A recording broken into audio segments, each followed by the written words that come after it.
Thank you very much. Let me put some concepts on the table that follow Marcelo's remarks just now that I hope we take up in discussion, that I think are very important for us to clarify, reflect, and see whether we can forge among ourselves a consensus. The world certainly does not have any consensus on most of the issues that I want to raise. First, there is one major legal distinction made in the international context regarding migration, and that is the difference of refugees and migrants. Refugees are generally speaking, I'm not giving a precise legal definition, but people who are fleeing for their lives and who fear for their safety if they remain in their home country. There is a legal regime that gives protection around refugee movements that mainly has one idea, and that is the non-refoulement, that you cannot forcibly return people to danger when they are refugees. And this is embodied in the Geneva Conventions. With regard to migrants, that is almost everybody else that is desiring to leave their place of birth and to reside in a different country. There's very little legal regime at the international level that applies. There are, to my knowledge, almost no international standards, no rights attached to a right to enter another country, a right to reside in another country, and so there's almost a complete vacuum from an international legal point of view on migration. Of course, migration is a profound phenomenon and one that will grow in scale as it's driven, as Marcelo just explained, by powerful drivers. Demographic change, which is an extremely powerful driver, differential economic performance, environmental threats that are growing, catastrophes other than war, which generally do not trigger the refugee category. When people leave a hurricane or leave a natural disaster, they are generally not refugees from the point of view of international law. They are migrants, and they don't have a legal regime that guides their rights, that protects them, and that determines the responsibility of states. It's important, I think, for us to keep distinct these categories, to discuss them, and also to recommend whether these are still realistic differences or whether new categories are needed in view of the complex challenges that we face. But right now we have this very divergent international law foundation. And as I mentioned, the United Nations General Assembly is aiming for the first time to come up with at least some principles, what's called a migration compact, to deal with the non-refugee side of the issue. Now, both migrants and refugees are hugely controversial topics. They're different, but they generate, in some cases, a similar political reaction against the other, against the invasion of people into a home country, and so forth. To some extent, they reflect very different dynamics as well. In our discussions, I think it's also very important for us to distinguish between fundamental and proximal drivers of both refugee movements and migration movements. By that I mean and the reason for that is not only analytical, but also operational and policy oriented. Consider the case of the migrants from the Syrian war right now, coming into Europe and creating certainly Europe's biggest political upheaval in recent memory. The proximal cause is very clear. There is a war going on, and people are fleeing for their lives. And that triggers the Geneva responsibilities, and that has been the basis of Chancellor Merkel's call, for example, to accept the refugees. The deeper driver, of course, is the war in Syria itself. My own view is that the attempt by politicians to manage the proximal cause without solving the deeper cause is doomed to fail. And one of the main reasons why the Syrian refugee crisis is so roiling in Europe is that Europe has no foreign policy regarding the Syrian war. And so to simply seem to be on the recipient end of refugees when there's no adequate, explicable, understandable approach to ending the war itself has led to a public revolt, which says, what do you mean all of these people have to come? There's a war going on. What's happening? And there's no adequate addressing the more fundamental causes. So one point that needs to be made in general about the whole migration and refugee issue is I would make the following claim. It may not be right, but I would make the following claim, that most people, in fact, most people who are today's refugees and migrants would prefer to stay in their home countries if conditions were adequate for them to raise their families and have livelihoods and see a future for their children. So one of the main drivers of both refugees and migrants is a failure of sustainable development. It could be conflict, or it could be poverty, it could be the failure to provide education and health, and therefore a future for children. But the movement of people, not the short-term movement for tourism or business or exchange or visiting, but the uprooting of people's lives to move to another country, generally is symptomatic of a deeper failure. And without addressing these deeper failures, I think we cannot do justice to this topic. And indeed, I don't feel we can keep ahead of the curve.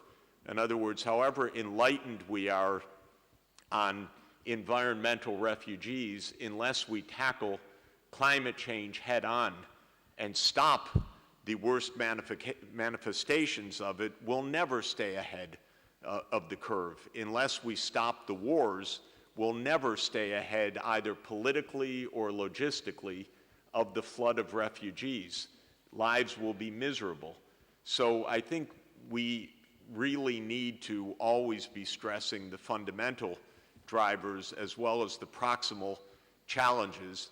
And if it's true that in most cases migration is driven not by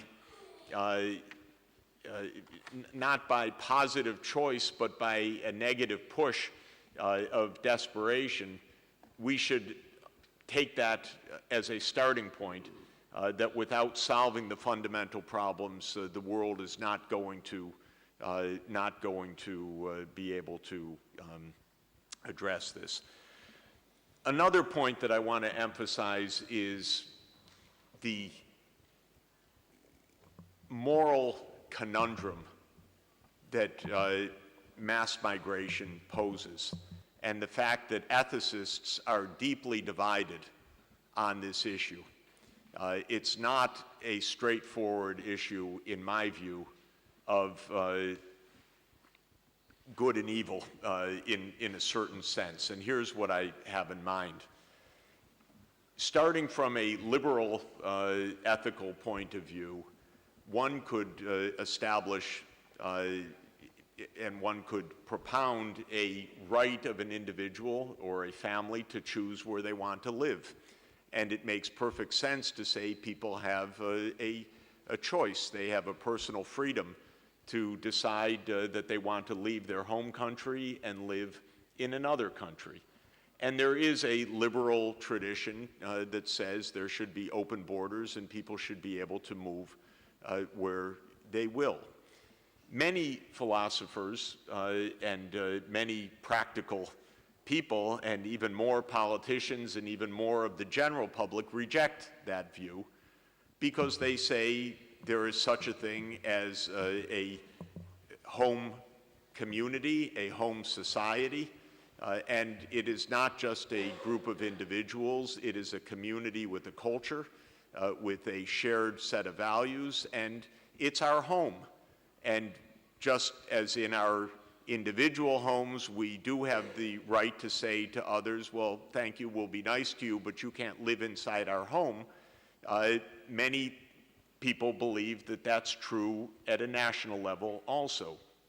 So part of what we would call populist politics right now is the view, say, of Finns or Swedes or other wonderful people who and political groups within those countries who say, it's all fine, we should be nice, we should honor the Geneva Accords, but Finland is for Finns, or Denmark is for Danes. This is not a view to be dismissed out of hand, in my view, and it's a view that is rather deeply held by many ethicists that I think needs to be taken very seriously, because it is true that regarding a society as nothing more than a collection of individuals, the kind of libertarian view, is a profoundly inadequate understanding of social life in general. And the notion that society functions through a level of trust that is built by a shared culture also is a very valid view in my view, but I think it conflicts with the liberal interpretation, and one needs to find some kind of balance between these two views. And it's interesting to me that some of the most generous of ethical thinkers, say Rawls, for example, and others saw no right or no responsibility of communities to accept people from outside. Nations are communities. They're not just groups of individuals. There is no right or responsibility in that view to accept a mass migration. From a practical point of view, this is also a real problem that we shouldn't neglect. If Sweden or Norway or Finland, I take these places because they're great successful societies. They're also ethnically homogeneous, more or less, though they've had big in-migration in recent years, which has led to tensions. But if they were to say anyone can come, Sweden would quickly get about 100 million people knocking at the door saying, it's wonderful what you've created, we'd like Sweden to be our home. And that is the practical matter as well. It's almost impossible to envision a world built on the liberal idea that you have the right to live where you choose. And this is a big problem, I think, for my own philosophy and for others that we have to take into account. And for many of us, I find politics quite tongue-tied right now, which is those who want to be humane, welcoming, decent, and so forth, have a very hard time drawing lines and saying we are humane, decent, and welcoming, but we also limit migration. How? On what standards? What basis? What quantification? What is the difference of a society of individuals versus a social capital built on shared culture and so forth?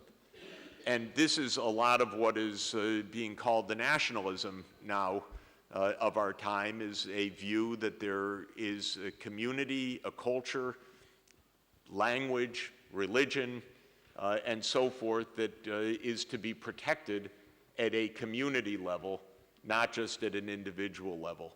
So I want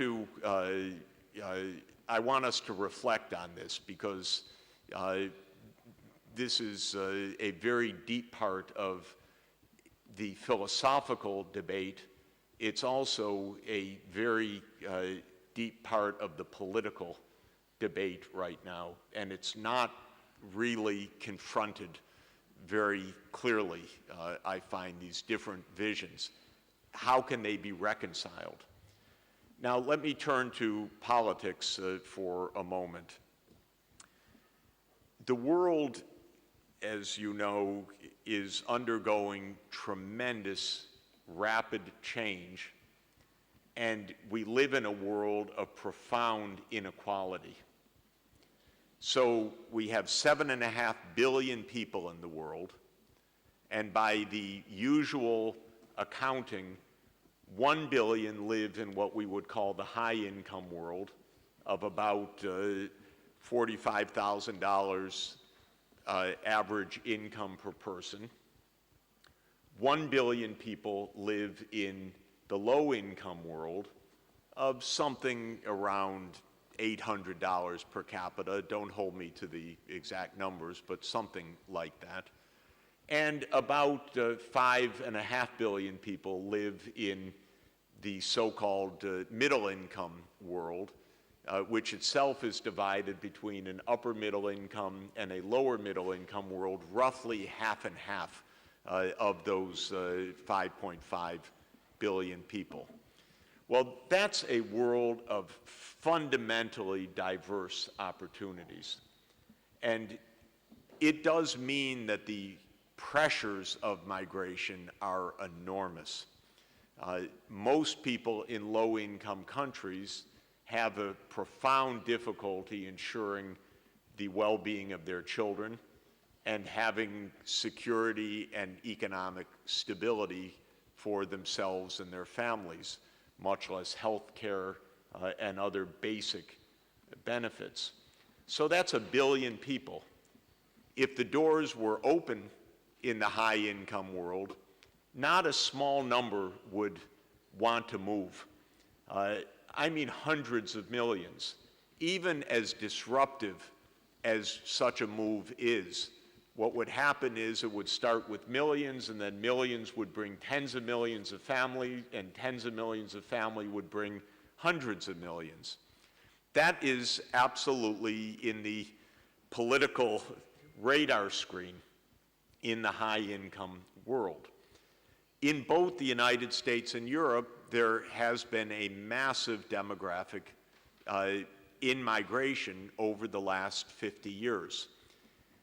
In US history, what happened was that from the late 19th century until the end of World War I, the migration, especially from Eastern and Southern Europe, raised the population of the foreign-born to total U.S. population to about 15% of the U.S. population. That led to an anti-migrant sentiment, and in 1924, the U.S. closed the door on migration in a very racially directed way. The remaining migrants were based on national quotas, mainly directed toward Germany and Northern Europe. And it is incidentally the case that these were really racial and racist quotas that were put on, starting with the Chinese Exclusion Acts of the 1880s, and then in 1924, based on the racial quotas and giving Northern Europe the preference, to the extent that the Nazi lawyers used the U.S. Immigration Code of 1924 as a kind of role model. Hitler praised it strongly in Mein Kampf. It was viewed as a kind of model. You see a society that has woken up to the racial perils. Between 1924 and 1965, there was very little migration into the United States. And even with the World War II, post-war refugee intake, the share of the foreign-born in the U.S. population declined from 15% to under 5%. Then in 1965, a new immigration law was put in place. It was sold as a rather minor change of quotas. It allowed for family unification to be a new theme. It opened up new categories of migrants. And basically, it changed the migratory picture of the United States, leading to a mass Hispanic migration for the first time in basically a century. And the foreign-born population in the United States rose from 4% or so to 15%. And this is the roots of Trumpism. It's the roots of the populist backlash to an important extent. Understanding that rise of foreign-born share, I don't want to make any pseudo quantitative observation, but this 15% threshold triggered a political response twice in the American century, in the early 1920s and in recent years. Basically, people saying, we've reached enough, too many foreigners in our country. In Europe, it's similar, very similar. In Europe, the foreign-born population has similarly risen, roughly quantitatively the same from, I know the UK numbers, they almost tracked the US from about 5% foreign-born in 1965 to roughly 15% today. And this has led to a similar backlash. In Europe, of course, it's a different migration. It's in the UK, it's South Asia, former Commonwealth, Africa, Eastern Europe, now under the EU enlargement. In Europe, it's been a lot of Middle East and African migration, Turkish migration, starting with the guest worker programs in Germany in the 1960s and so forth. And it's also led to a rise of the foreign-born population to something like 15%, and in some countries even higher than that. And of course, the Christian-Muslim tensions have been exacerbated because a lot of the immigration is Muslim migration. And then this is intertwined now with the wars in the Middle East and with the terrorism and so forth. So this is becoming completely explosive. But at the base of it is long-term demographic flows and a societal response to it in some part.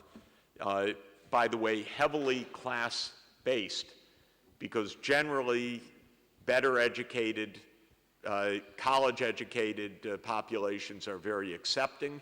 High school and below who compete more directly for jobs are much more antagonistic to this migration. So it also intertwines with class, with education, probably with the norms that come with higher education of multicultural acceptance and so forth.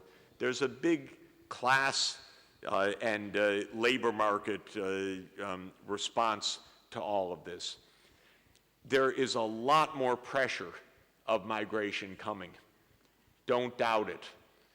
And therefore, this is not a small issue linked to the Syrian crisis, for example. This is an ongoing and growing issue about the nature of society.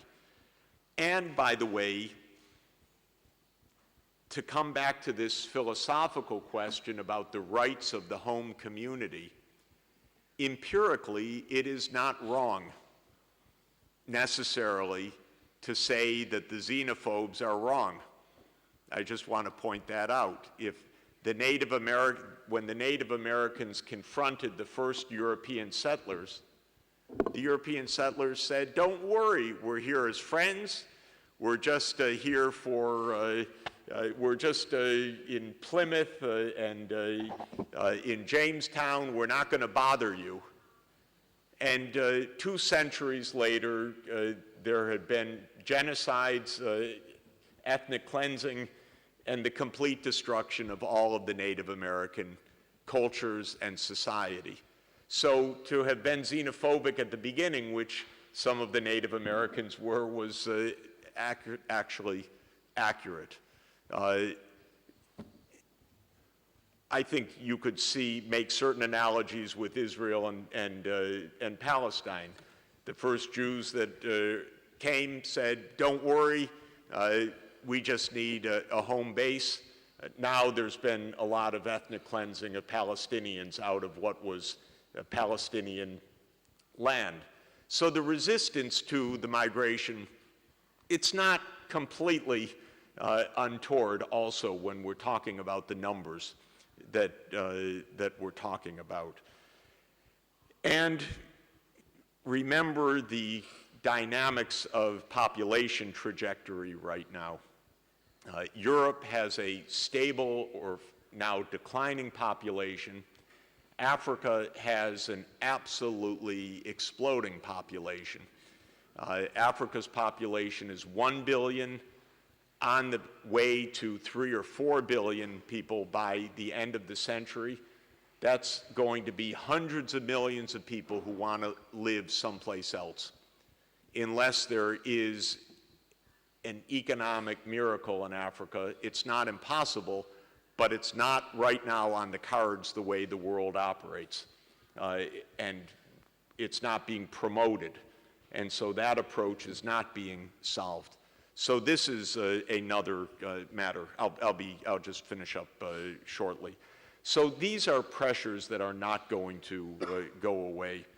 And let me then conclude in terms of some of the policy issues. One part is the protection of individuals. And this is where humanity, decency, rule of law are absolutely essential, whether it's refugees or migrants.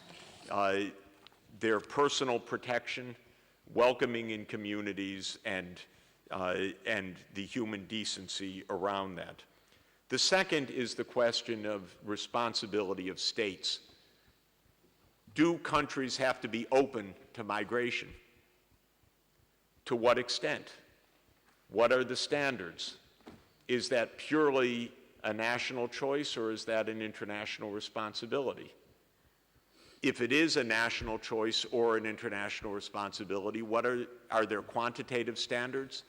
You have to accept at least X% of the native-born population every decade, something like that, or are there other ways to measure that? What about the questions of which kind of migrants are accepted? Is it fair to say we take all your skilled and your rich people, but we don't take your poor people, which is what rich countries want to do right now in fomenting and exacerbating the brain drain? Or do there need to be other standards? When it comes to refugees, is the goal integration or protection? To what extent should countries assume that refugees are there to stay? Is that a standard of care, or is that a mistaken idea? To my view, this notion, we have people who have lived in refugee camps for 60 years now, or 70 years. The Palestinian refugees, for example. This is a moral abomination, to my view, and we should not build a policy that accepts that view.